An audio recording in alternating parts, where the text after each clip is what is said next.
Orange Podcast. I am Charlie Burris. That is Zach Reagan.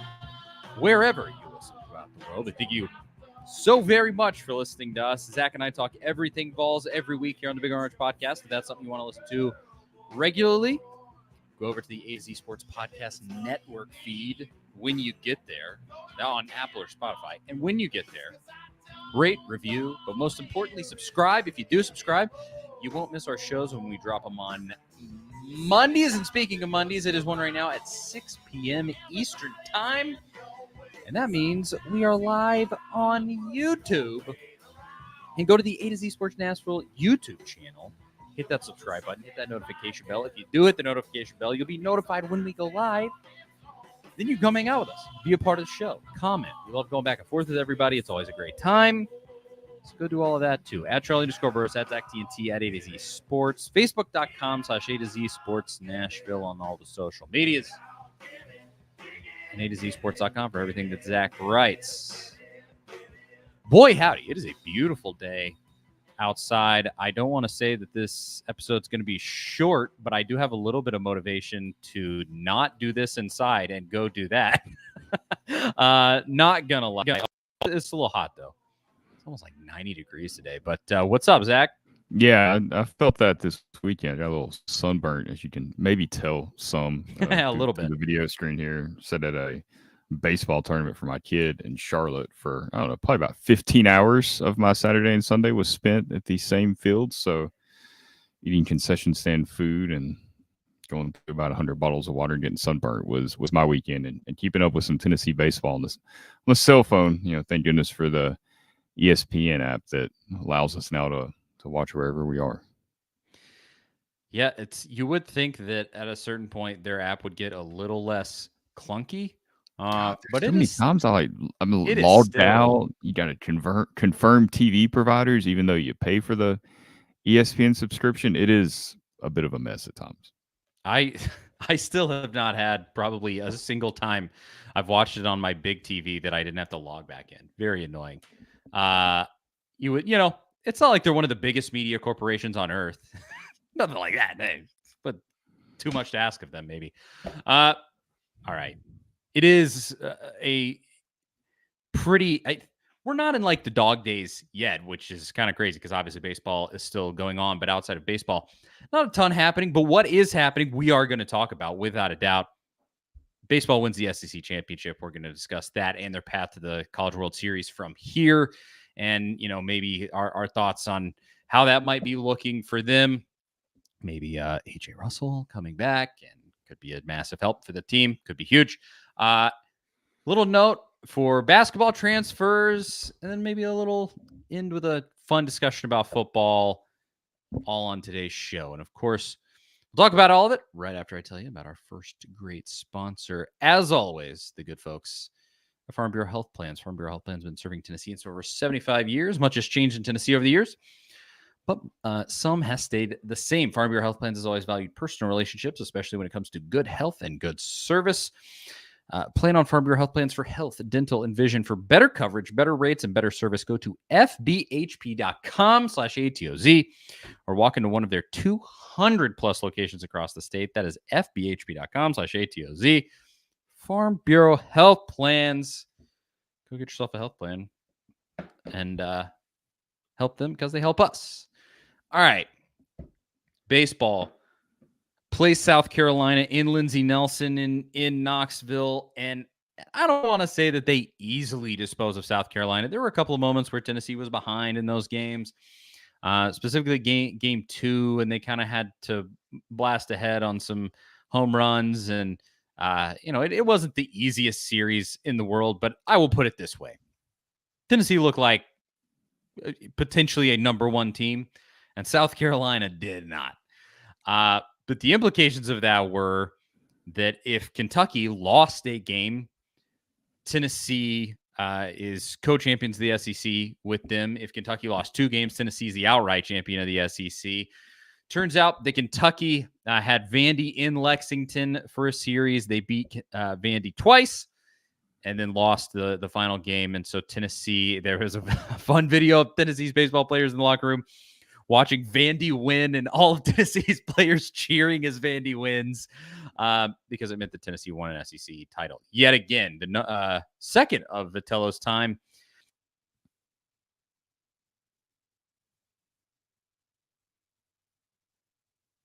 Did we lose your mic there? You there? This thing has been really fragile. You can hear me now? Yes. This thing has been really fragile lately, and I don't know why. I'll have to well, I do know why. It's like 12 years old. There's a very obvious reason here. We just don't There's an extremely obvious reason as to why that's happening.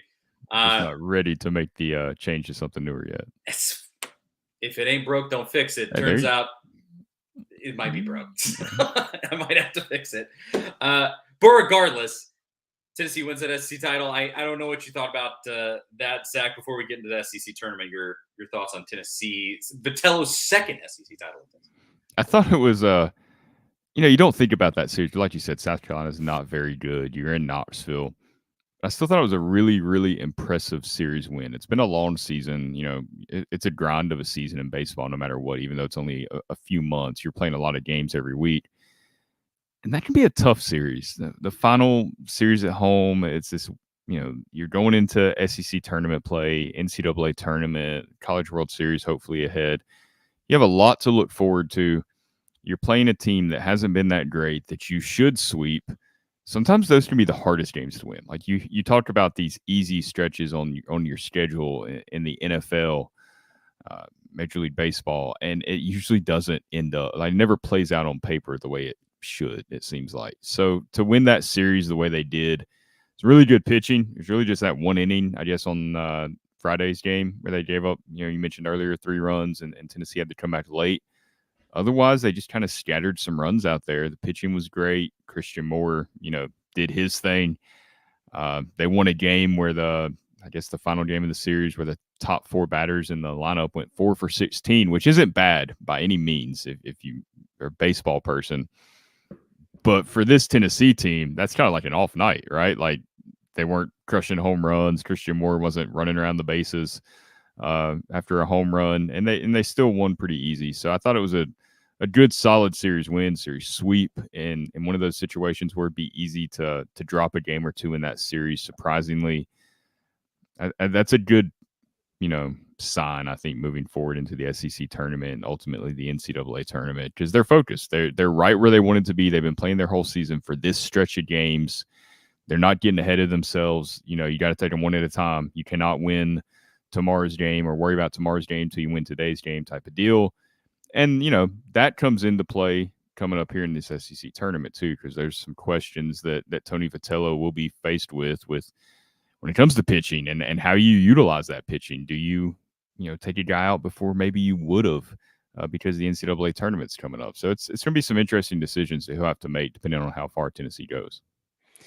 Yeah, there's a lot of moving pieces here for Tennessee moving forward, because the overarching question this entire season has been, the bats are there, the offense is absolutely relentless, but is the pitching depth there? And it's kind of reared its ugly head a few times, but at the same time, I think I would say that this pitching staff has overperformed what I thought they were going to do and been genuinely pretty impressive. At times, you've really found some guys that can step up and perform. And now you have the prospect of AJ Russell coming back, and in an odd spot, because obviously you would hope to kind of work him back in, but he's only ready to come back now at your most pivotal moment in the season, unfortunately, just the way the timing worked out there. And that can be tough. I mean, it would have been nice to get him in like a midweek game or something, just because pitching is so, it's all a repetition. And the more you pitch, your bullpen sessions, you miss one thing, you can throw everything off. So you can't expect him to come right back and just be the guy. It'd be great if he is, and maybe he will be, but it would have been nice getting back just a little bit earlier. It definitely would have been.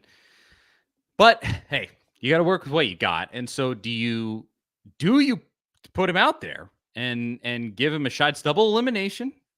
For Tennessee, it's single elimination in that first round, and then Tennessee's in the double elimination round. I believe it's going purely single elimination in the They're future. Just guaranteed Oh yeah, I don't know. I know they're just guaranteed 2 games, basically. What you're saying there. Yes. So that would make sense, I guess, going forward. There's a lot of games to potentially play.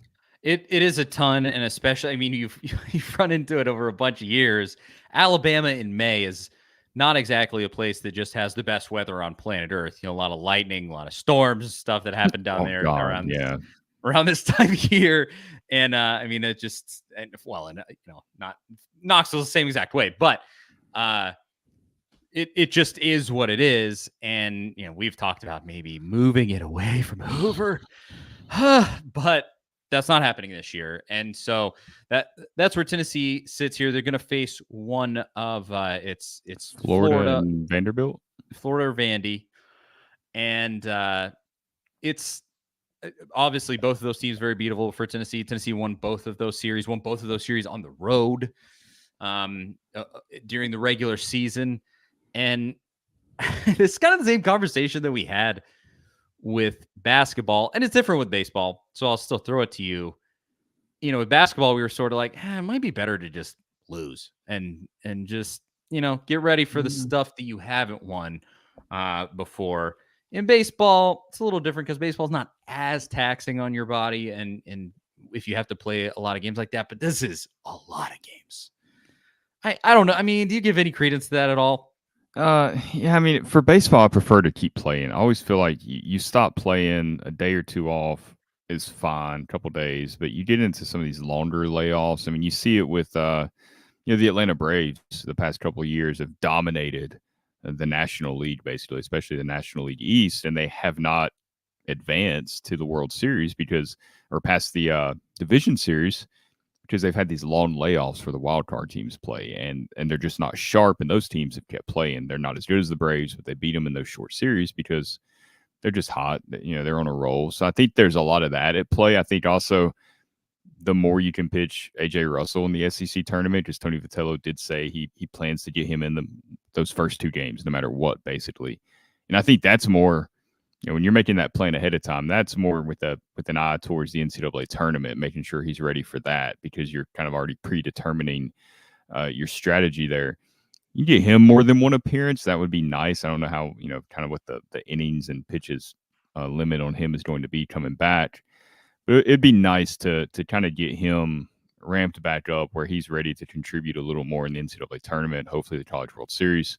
So it's one of those things where I don't think you have to win this. It'd be nice. I think. I don't think there's any downside to winning it, as long as you don't stay healthy. But at least advance pretty far and place more than 2 games. I think that's important just to kind of keep that momentum going. You don't want to get cold and then try to ramp back up in the regional there. Yeah, my only argument is that Tennessee's best season ever. They win the SEC tournament and they are absolutely blasting, and then they lose in the Super Regional. Yeah. Last year, lose in the very first game of the SEC tournament, get bounced, sit there for a week, and they made the College World Series and won a game in the College World Series. So baseball's a weird game. It is. Who really knows? It's like you said with like Mississippi State and Ole Miss winning, in Omaha. Nobody was predicting that in April for that to happen. My primary take, I think, is just becoming, you just gotta have the right vibes because vibes. Baseball, it's all about the vibes, baby. Just make sure the vibes are good. The vibes are great, and it does seem that. Yeah, and it helps. It's per Vol legend Drew Gilbert, who is with my New York Mets now in the farm system there in AAA. He's hurt. Tony Vitello said this week that he's reached out to him a few times and said, this team's really mature, which is funny coming from Drew Gilbert, who I think got ejected more than once or twice, right? During his time in Tennessee.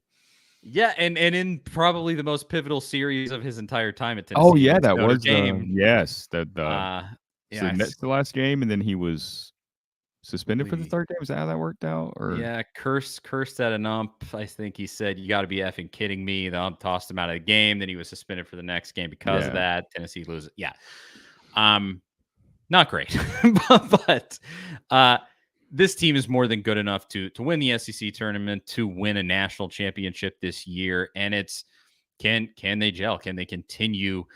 Everybody always says when you have a team that is that is a set of bombers.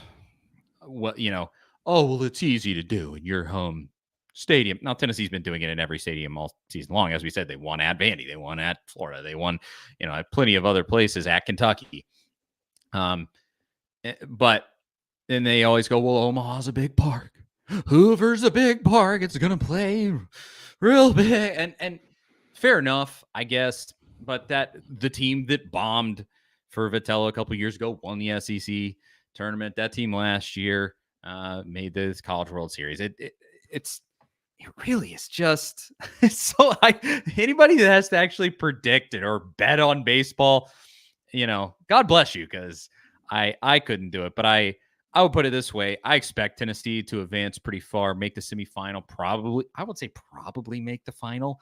Texas A&M is going to be your big hurdle there, most likely. Again, baseball, weird game, you don't know, but and I think obviously the predicted choice would be Kentucky, but Georgia's on an absolute tear. Kentucky kind of limped into the end of the season a little bit.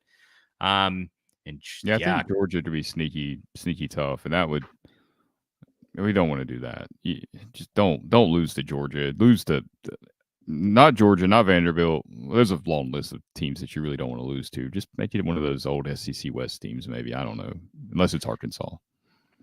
I did think it was a little. Speaking of Georgia, obviously there's plenty of arguments to be made here, but Charlie Condon won the SEC Player of the Year. That got announced today.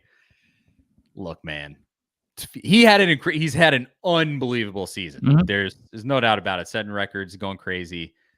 Christian Moore, though, man, I don't know. Because the things Christian Moore is doing would be crazy for like 14-year-olds, like that one kid that's going to go play D1 baseball that's dominating at 16. That's like what Christian Moore is doing in D1 baseball. It's insane. I mean, every night, doesn't matter where the ball's pitched either. If it was, he has a great hitting philosophy. He goes with that pitch and just drives it, hits it where it's pitched and hits it with power. It's really fun to watch.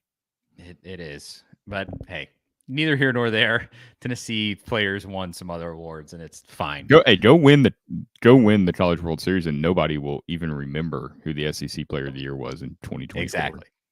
Exactly. That's what I'm saying. And I think they can. Caleb says, I want to see Arkansas because of Vitello's relationship with that staff. Yeah, and I saw some Arkansas fans saying, oh, well, Tennessee didn't even play Arkansas this year. We're the best. No. Well, I mean, Tennessee Arkansas didn't play Tennessee either. So, I mean, that can go both ways. I mean, big whoop. I would like to see that. It's always fun. Very bitter game that's become when it is played. Mitch makes a great point. Sean says, hey, it was first like. Thank you, Sean. But Mitch says, Pantone 151 is equivalent to the color of flame. The whole university is on fire right now in a good way. Absolutely true. Baseball won the SEC. Softball won the SEC. Basketball won the SEC.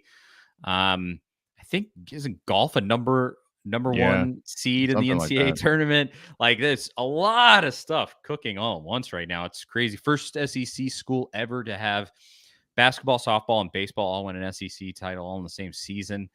Yeah, it is. Football is not just a complete disaster for exactly. Like the fourth year in a row, I guess, if you count 2021. It's what a time. It's not like with Bruce where we were having to sacrifice football to have a decent season in basketball or, vice versa. It is pretty crazy. It gets said a lot, but genuinely it is great to be a Tennessee Volunteer at the moment. But with that said, it's going to be all about matchups. It's going to be all about playing right at the right time. Such a cliche phrase, but it's keep the vibes. Hey, that's what you got to do. You'll be fine. Keep the vibes up, boys. And I think it's all there for Tennessee, and we'll talk about it, of course, as it comes along. Wednesday 5:30 6 Eastern. I think it's their first game, so that'll be look out for it. Them, yeah. I don't know. I still am not sure on my question about whether I want them to to go all the way or not, or how I'll feel. We'll see. All right. Anything else with baseball, Zach, before we move on?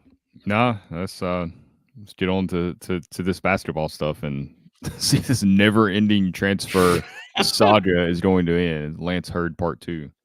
It's basketball's Lance Hurd. Just an endless story here for Chaz Lanier, and we'll talk about it right after I tell you about the good folks at Zen Sports, the new sports book in Tennessee that's bringing sports betting to a whole new level. Literally, when you sign up to Zen Sports, you'll automatically earn up to a $100 no danger first wager.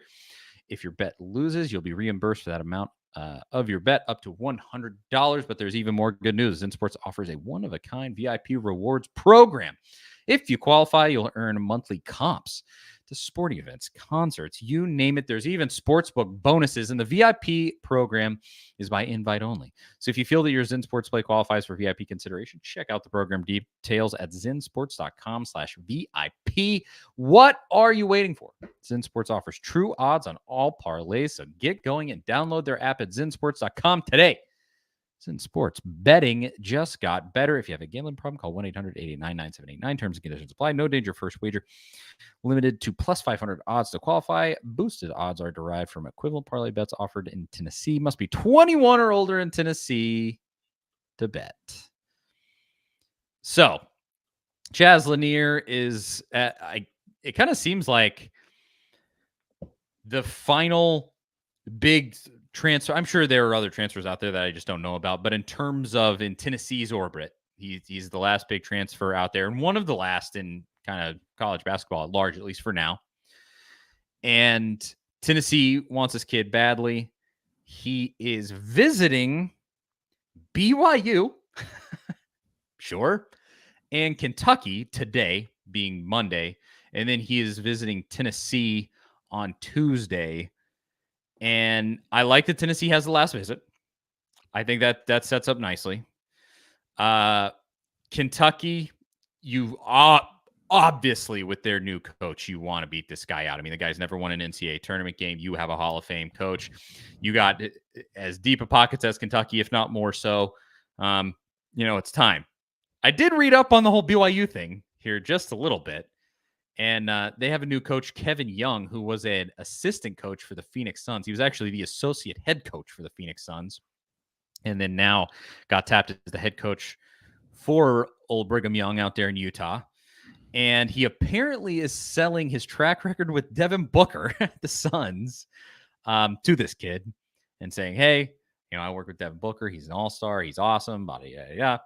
And I mean, couldn't Kentucky just say the same thing? It's Kentucky and Devin Booker played there. They could say the exact same thing. And Tennessee, of course, could turn around and say, look right here at Dalton Connect. He was the transfer of the year, literally won awards, is going to be an NBA lottery pick. Say whatever you want to, give all the accolades that you can to Dalton Connect. It's the ultimate example of a transfer that Tennessee got. And so I would just look at Chaz Lanier and be like, did you watch the Suns this year and how unfun a team with Kevin Durant and Devin Booker was? It was a terrible team to watch. There was bad vibes, real bad vibes in Phoenix this past season. It was not good. So, oh yeah, the vibes were not there, and you could tell. And they did nothing this season. I don't think we're too worried about BYU in this one. I wouldn't think. I don't see them driving the price up either. Because ultimately, it sounds like that might be what it comes down to. I mean, who knows with maybe the NIL stuff? Things are all over the place. You hear one thing, you hear another thing. You never really know, and it's kind of in the shadows, and it's all speculation and hearsay. But if it comes down to a bidding war, I mean, Kentucky's desperate. They got to make a splash. Mark Pope, I don't care if you went to Kentucky. I don't care if you just got hired. The honeymoon periods don't last as long as they used to, especially with the transfer portal, because now you can rebuild a roster really, really quick. But it takes money, and they might be willing to throw out a little more cash than Tennessee. And I would get that. I would understand that, because if you're Rick Barnes, you have to manage the players you have. And then you have to make sure that you're not disrupting that. It's kind of like Josh Heupel with the football team. You have to be real cautious about who you're bringing in, not mess up the vibes. All that has to be there. But at the same time, if you're Chaz Lanier, you just went through the G League camp. You didn't get the combine invite. So it's not like you're an auto NBA guy. And I really think you got to take less money and go to the program that just sent Dalton Connect likely to the NBA draft lottery. I mean, he's going to be a top 15 pick at minimum. Yeah. Why would you not go there to Tennessee? Because that's what matters. I mean, you want to be a first round draft pick. You want to have a chance at some real money there in the NBA, not a one time NIL deal that, we were kind of talking about before the show. Some of these deals are the details are so sketchy that it might not be $1 million. It might be $200,000 you're getting in cash and maybe $800,000, at a house, car, things that are valued at that you use temporarily. So all that has to be in consideration. Play the long game here. Don't play the short game. 100%.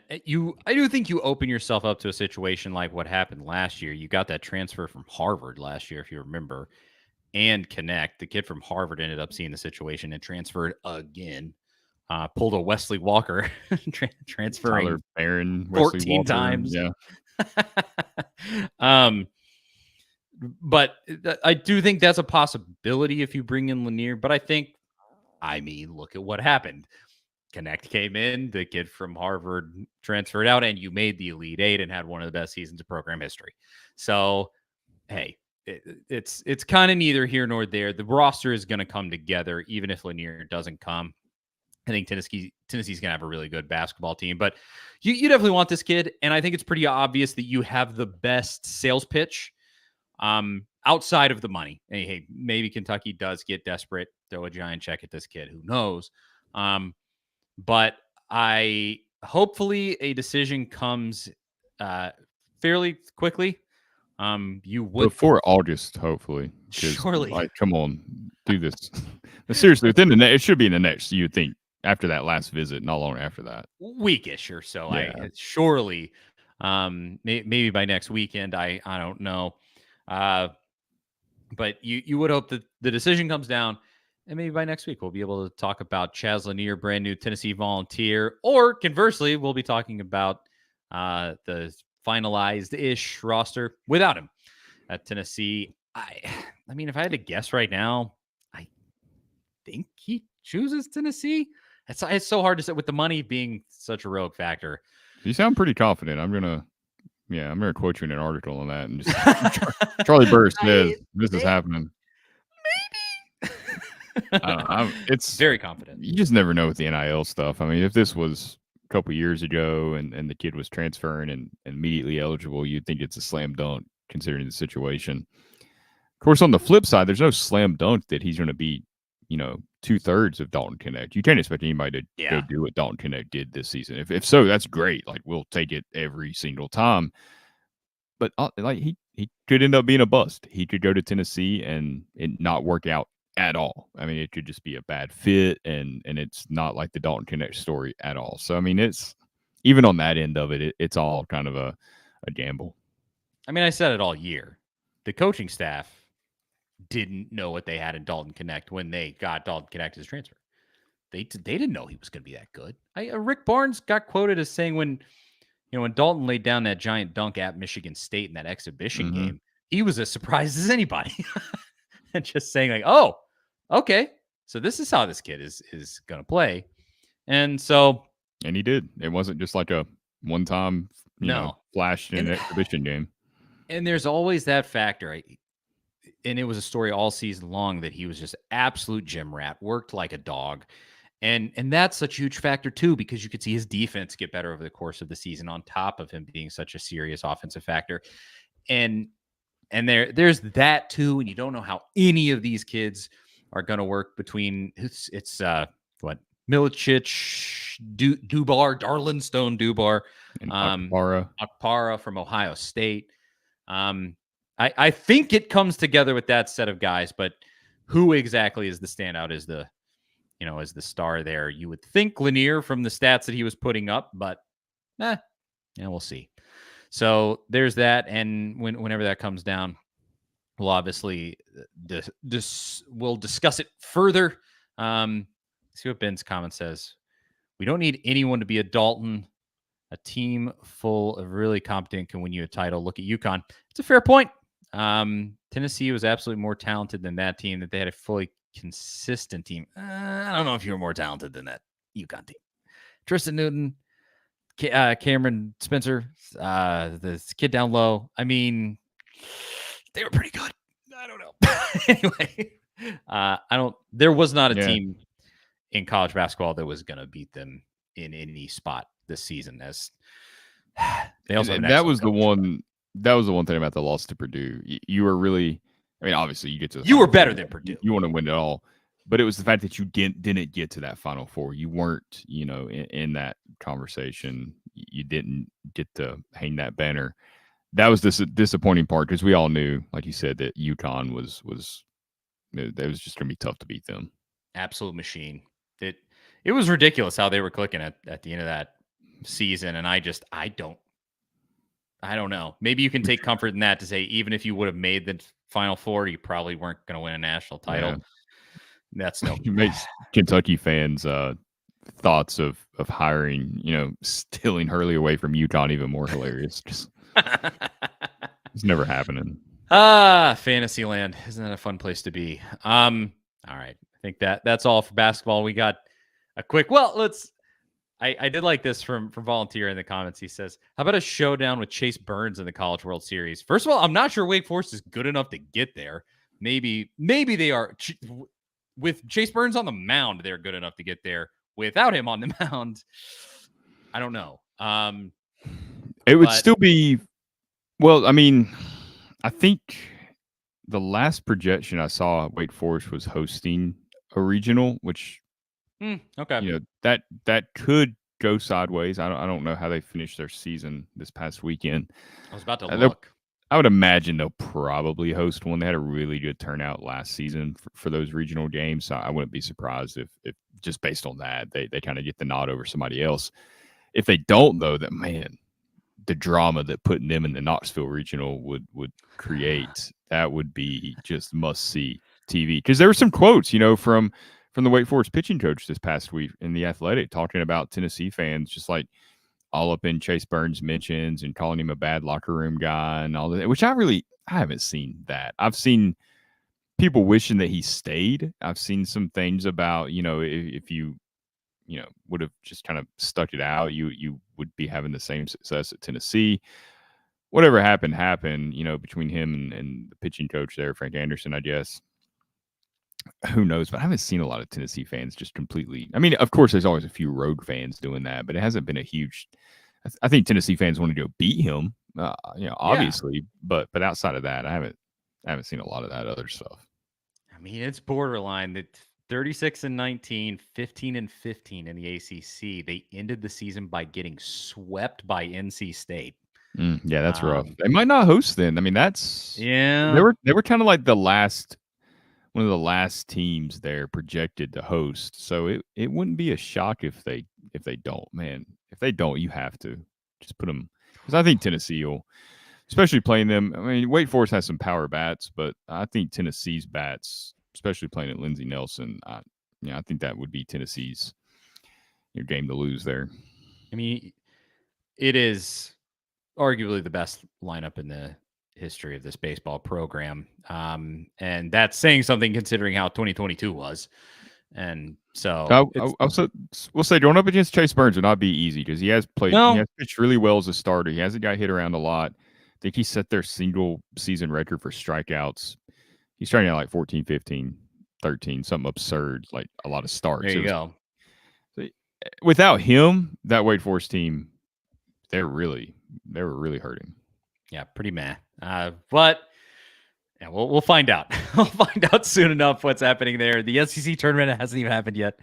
But obviously that will be a huge topic of discussion next week if that happens. But let's finish with this, Zach. You wrote an article on A to Z Sports that we wanted to discuss on the way out the door here. I think this one should be fun.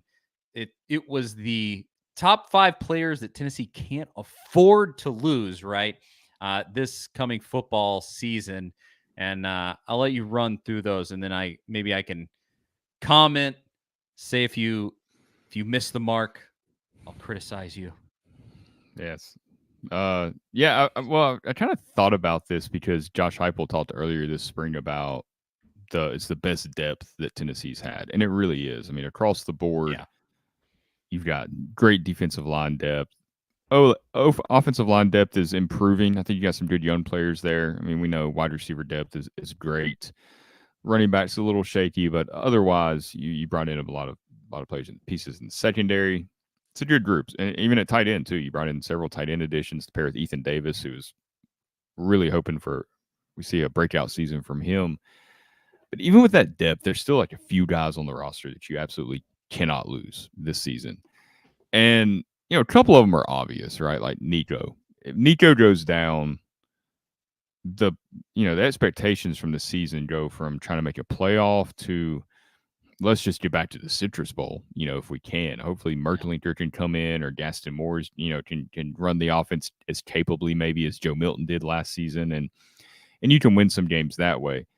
But for this team to get, reach its ceiling, which is a playoff appearance, advancing in the playoff, I mean, who knows, maybe going to the national championship game and winning it. Yeah, it's all can be on the table, but Nico's not there. It's 100% off the table. I think that's pretty universal.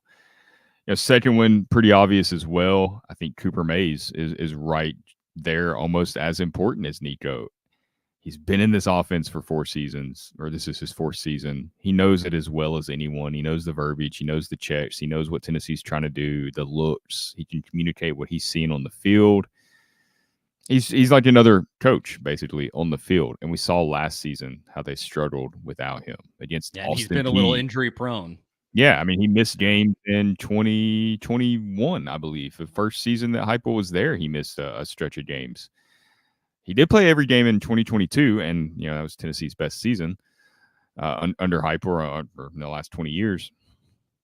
But you don't have a guy behind him right now, which is a concern moving forward too. Like you've got to develop that guy because you cannot go probably get a center from the portal unless he comes from a really similar offense. Like he comes from Mississippi State where Jeff Lebby's at, or South Florida where Alex Golish is, somebody that runs a similar offense. Otherwise, it's tough, especially playing center. I mean, it's even tougher than the other offensive line positions.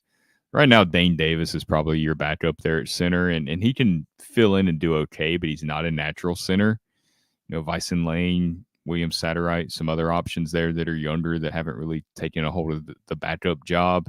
So that would be a pretty big concern. I think if Cooper Mays goes out, it's going to be really tough to win some of those games that you got to win to get to the playoff because you're going to have to beat either Alabama or Georgia, most likely to get to the playoff. Beyond Mays, I think James Pierce is another pretty obvious one. Tennessee's lucky to have some talented edge rushers behind Pierce. Caleb Herring.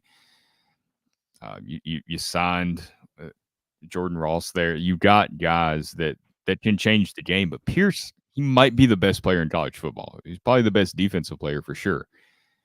Those are the kind of guys you got to have, to win a championship. You got to have a Will Anderson type guy, Myles Garrett type guy that can change the game, or some of these edge rushers that Georgia's had. And Pierce is finally one of those guys. Like in a different, 5 years ago, James Pierce is at Alabama. He's at Georgia. He's at Clemson. He's not at Tennessee.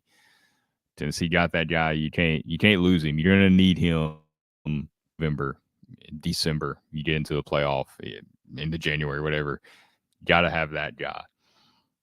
I think the last two are a little more under the radar, perhaps. I think Keenan Peely, a linebacker there, is going to be really important. I think losing him last season was a much bigger loss than we ever really thought, just because so much focus was on the offense and it kind of underperforming, and the defense played really well.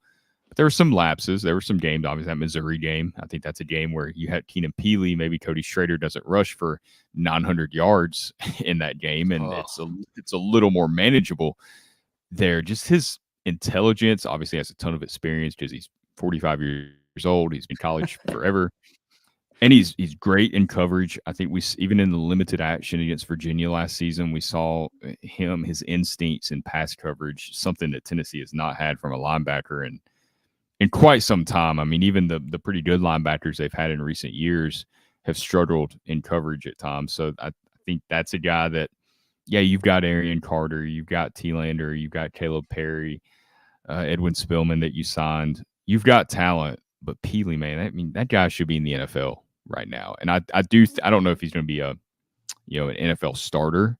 I think he'll be on a roster. I think he'll hang on with an NFL team, and combined with his age and experience, I just think that's a guy you really need if you're going to make a championship run.